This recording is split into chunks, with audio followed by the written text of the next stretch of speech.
Welcome to our new format. Now, we are still going to be doing the True Health Tuesdays, and I encourage you to make comments below, ask questions.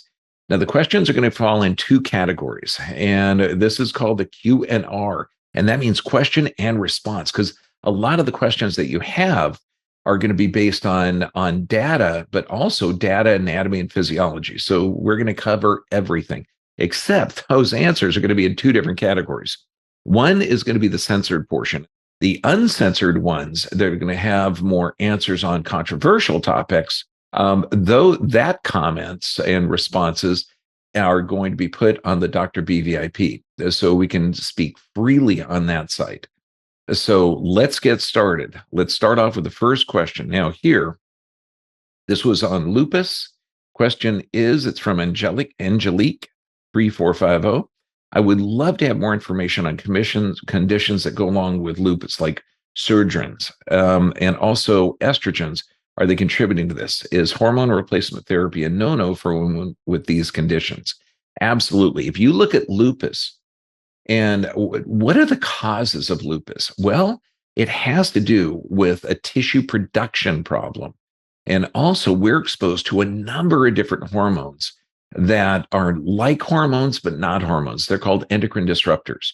And this is why the body is going to react differently. What I mean by that is the body is going to respond to the environment based on stimulus and awareness. And you've got two communication pathways.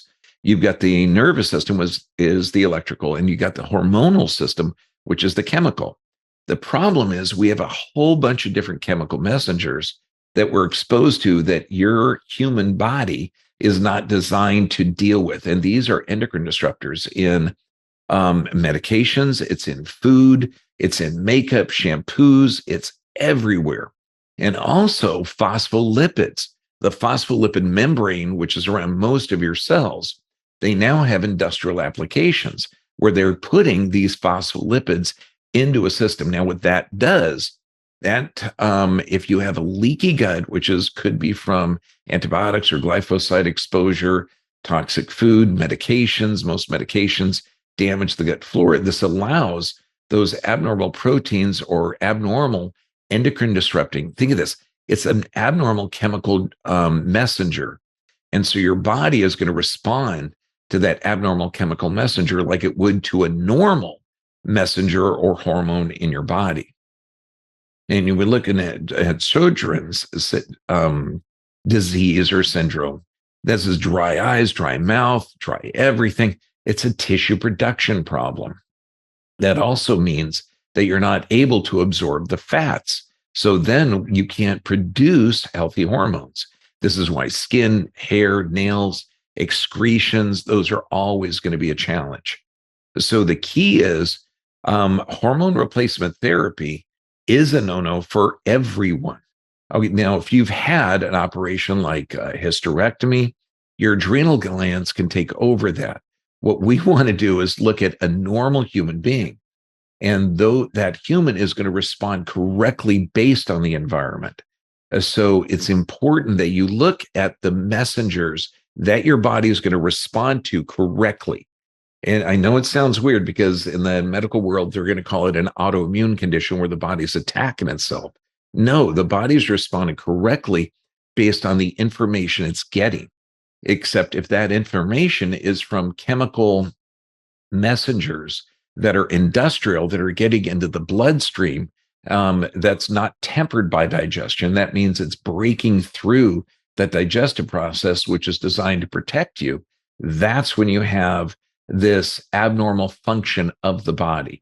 So when you're looking at bottom line, you've got to look at the physical, chemical, emotional stress. You've got to heal that gut, because if you're in a stress state, your gut is not going to heal. You're not going to process the nutrients. You're not going to produce the appropriate hormones. If you're in a chronic state of stress, that means your body is going to be producing the appropriate hormones for that, which is going to be epinephrine, norepinephrine, cortisol. And all of that slows down the healthy production of cells and tissue. So ultimately, you have to find out what's the cause of the physical, chemical, or emotional stressors. Question 2. from Beverly Low 6731. How we address the issue of stress and lupus when someone with lupus has been diagnosed with CPTSD. That's chronic posterior traumatic stress disorder, complex post-traumatic stress disorder. I mean, when you just look at post-traumatic stress disorder, aside from complex, we're going to look at a whole host of issues. Just know that when someone's in a stress state, and this means you've got the automatic nervous system, one part keeps you alive under stress, and that's the sympathetic or fight or flight. The other part regenerates tissue. So, in anyone with chronic states of stress, you're looking at decreased blood supply to the gut. You're looking at poor sleep patterns. You're looking at one bowel movement a day or watery stools. You're looking at poor processing of nutrients. And this is huge because when you're looking at this, it's a tissue production problem. If your body is in a chronic state of stress, you don't have healthy digestion. Because the only reason you're healthy is because you're getting amino acids from the proteins, fatty acids from the fats, and usable sugars from the carbohydrates. So we have to change all three of the stressors, the physical, chemical, and emotional. How do we do that? First, you've got to get a set of x-rays from somebody that can identify and correct it. This means we've got to get you to a corrective chiropractor. And what is that? That's somebody that's taken an x-ray, taken a stress x-ray to see that if there is a problem and if they can correct it. And then they do a series of therapies. Okay. And then they do a second x-ray or nerve scans or anything to document that they're fixing the actual problem. Beautiful. I mean, what we do at our offices, we do digital x-rays, 3 nerve scans, thermography, blood analysis, a posture analysis, and then at 30 adjustments based on the type of arthritis or 60 adjustments, we're doing second and third x-rays to document and nerve scans to document that you're actually fixing it. That's the physical stressor. Chemical stressor, poor sleep or toxic diet. If you're taking medications, find out why you're taking it. That's huge. If you have a toxic diet, you're more than likely going to have a leaky gut. And you cannot heal the gut unless you solve the sleep problems. That's why we consider sleep or sleep patterns a chemical stressor. So look at our sleep restriction videos, follow those as best you can, but have your corrective chiropractor or healthcare professional that is going to identify and correct the physical, chemical, and emotional stress. Then for emotional stress, you can do several different techniques. Emotional freedom technique, which is tapping, eye movement desensitization response, which is fantastically effective, and the neurolinguistic programming, which I really like, and we teach that to every patient. So dealing with the physical, chemical, emotional stress, fantastic. Then look at bone broth or collagen supplements, so you can get that raw material of building healthy tissue.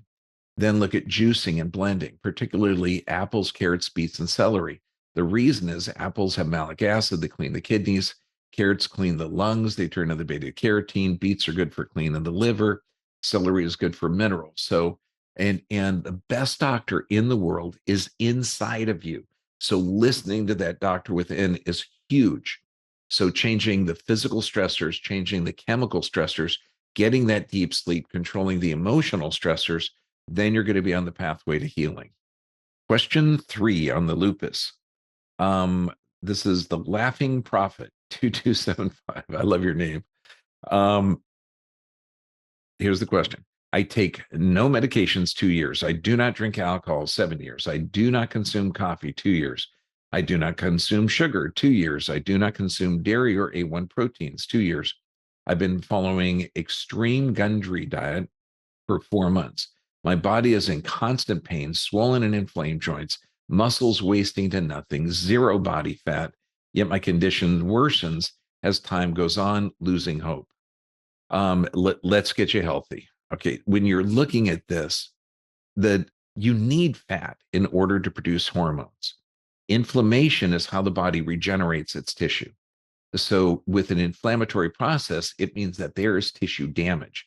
Now, all the joints in the body are hydraulic. So that means that there has to be fluid in those joints in order to allow it to function correctly.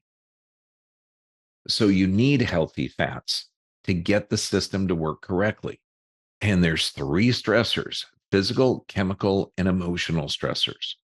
If you're in a chronic state of stress, okay, and again, physical, chemical, emotional, your body responds the same way to all three. You have to address all three of those stressors.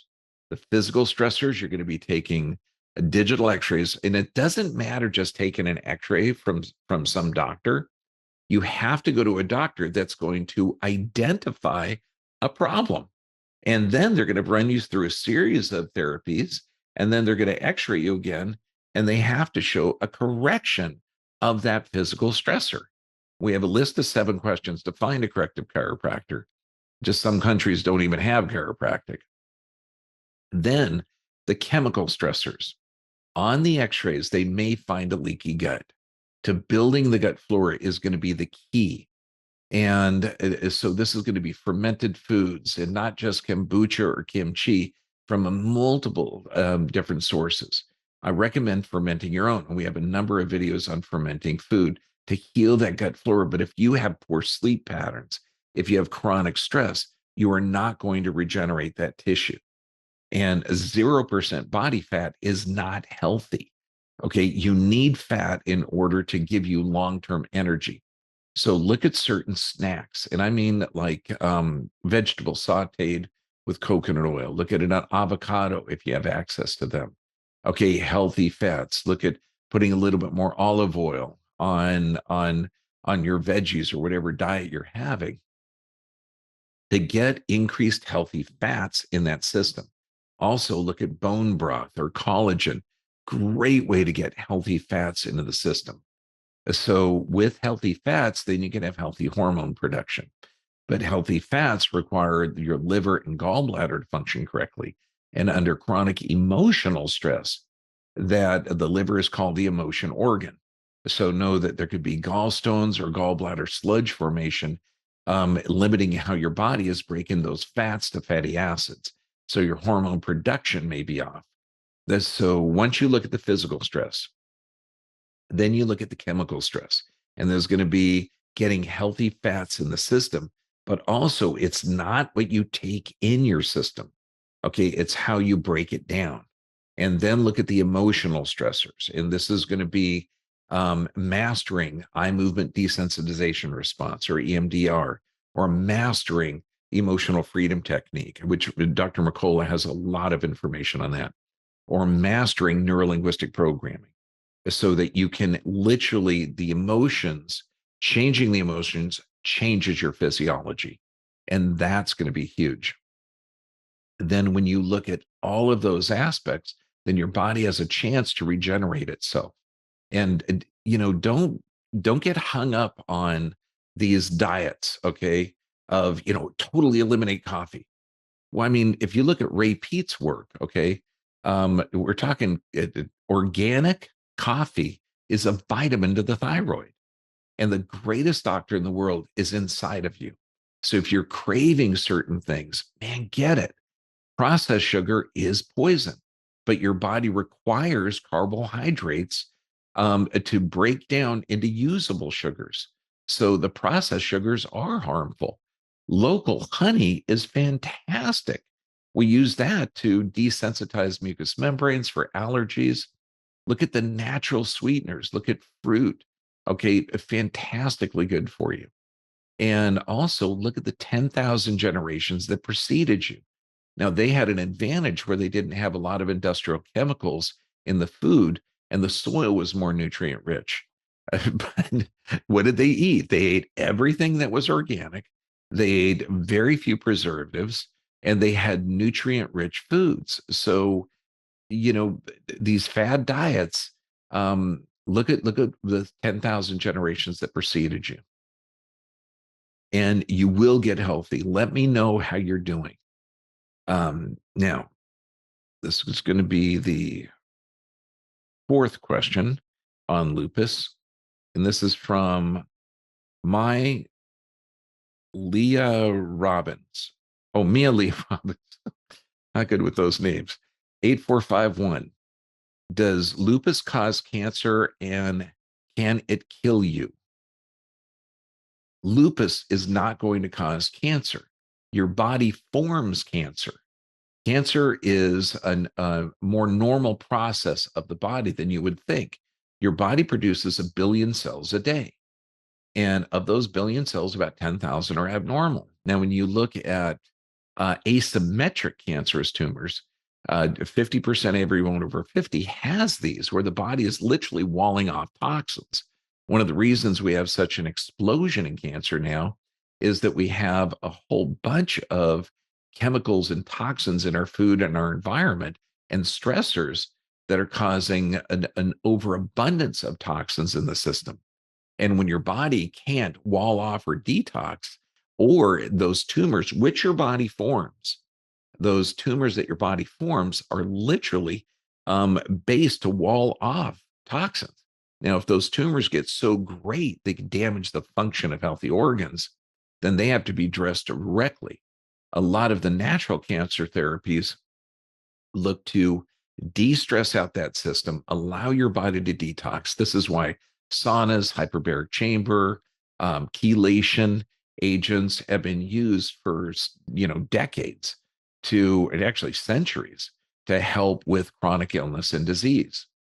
So don't look at cancer as an animal attacking you. Look at it as an adaptive physiologic response based on environmental toxins. And also look at it as a tissue production issue.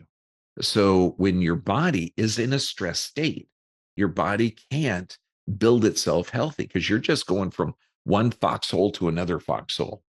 So understanding that cancer, lupus, any disease category that would be considered an autoimmune condition, the body is not going to attack itself.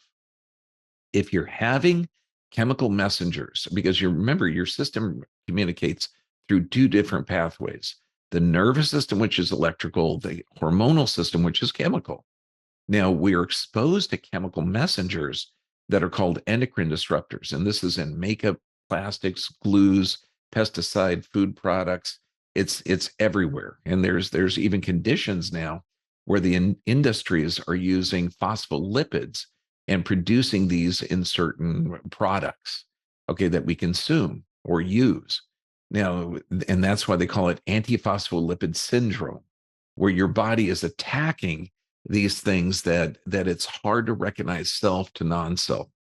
And there's certain medical procedures that we can't talk about in this section that are causing your body to recognize certain things that your body is producing, and then it develops a response to it. And we're going to talk about that in the uncensored portion.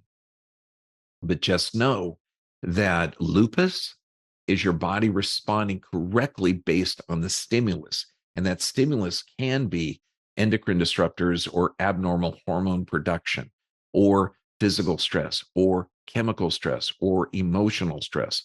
The majority of patients that I see have a combination of all of them. That's why to get your body healthy, you have to address all 3 of those stressors. The lupus and cancer are the end result of your body's dealing with those stressors. So understand that that is a red flashing light. That is the alarm telling you that there's a problem. That is not the problem. From Victoria Films Group, would you be able to explain then why sometimes excessive exercise generates a flare? I've always thought flares are a good thing and pain is a good thing. Damage is not. But I still can't figure out what's the mechanical part of the disease. For example, why running causes more long-standing pain than cycling. And excessive exercise is the key. There's high disease rates at no exercise, and there's high disease rate at excessive exercise. It's real moderation, particularly when you look at say, the blue zones. People that consistently live over 100, they tend to not do extreme exercises, but they do move every joint every day. When you're looking at lupus, this is a tissue production problem. And you could also say, Well, what about rheumatoid arthritis? Same thing. It's a tissue production problem. Okay, what about cancers? It's a tissue production problem. It means your body isn't building healthy cells. And when you look at every joint in your body, all the joints are hydraulic. They need healthy fluid. And when you're in a stress state, that blood becomes sticky. It becomes the red blood cells should be separate. And if you're under stress state and you have low stomach acid, then the red blood cells lose their electronegative charge. And when you look at all the joints in the body, they're hydraulic. They have a superfiltrated blood called synovial fluid. Around every tendon, you have bursa sacs filled with bursa fluid, which again is a superfiltrated blood. So if you were to do a live blood cell analysis on somebody who's in a stress state, you're going to see those blood cells are starting to clump together. So understand that the joint pain, diffuse joint pain, comes from generally stress. And what is that stress? It's stress causing low stomach acid, which also means you're not going to be able to break the amino acids from the proteins. That means you're going to have a poor tissue production problem. You're going to have poor sleep patterns, maybe one bowel movement a day. In your chronic states of stress, the liver won't be able to break down the fats to the fatty acids. And so that's why that digestive tract is immune system, but it's also how your body regenerates. So bottom line, excessive exercise is not good in anyone. But when you're in a chronic state of stress, you're in a chronic sympathetic dominant state, we call those people adrenaline junkies. Why? Because they're only happy when they're under that warlike, that battle influence. So you have to really look at the physical, chemical, emotional stress, and then your body's going to regenerate tissue healthy. So moderate and mild exercise is good. This is why when in every patient with lupus, we start off with very, very gentle ligamentous-based exercises to restore the curve in the neck, sitting with a foam piece, doing weights to just open up the shoulders, not extreme, movements. Okay, we're talking just very, very gentle movements to create a negative pressure. This is also why we'll put moist heat on joints, and that's going to rush blood to the area. And you're going to notice differences, but make sure that you address the physical, chemical, and emotional stressors. And you will notice a difference, but you've got to find a corrective chiropractor, someone that's going to shoot an x-ray, then shoot a second x-ray to show that they're fixing the problem. And you've got to get a live blood cell analysis to see the health of the blood. We're building a body. It's like building a building. You got to start with a good foundation. God bless.